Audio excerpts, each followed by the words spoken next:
இவை என்னுடைய பணியில் நான் கடைபிடிக்கும் பண்பாடுகளாகும். நான் நம்பகமானவன். வீட்டின் இரகசியங்களை வெளியில் பரப்ப மாட்டேன். இதய சுத்தியோடும் திறம்படவும் எனது பணிகளை செய்கின்றேன். அனைவரோடும் கண்ணியமாகவும் பணிவாகவும் நடந்து கொள்கின்றேன்.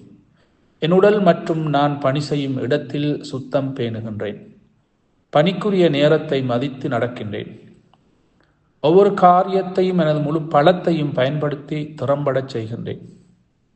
பொறுமையை கடைபிடிக்கின்றேன். தொழுகையை நிறைவேற்றுகின்றேன். எனது பணியை எனது வாழ்வின் நன்மைக்கும் பரக்கத்துக்கும் உரிய காரணியாக ஆக்கிக் கொள்கின்றேன்.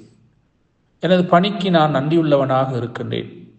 வீட்டினர் என்னுடன் நல்ல விதமாக நடந்து கொள்வதற்காக அவர்களுக்கு நான் நன்றி செலுத்துகின்றேன். நான் நற்பண்புகள் கொண்டவனாக இருப்பதற்கும் நான் இருக்கும் இடத்தை மிகச் சிறப்பான இடமாக ஆக்கிக் கொள்வதற்கும் உரிய கவனம் செலுத்துகின்றேன்.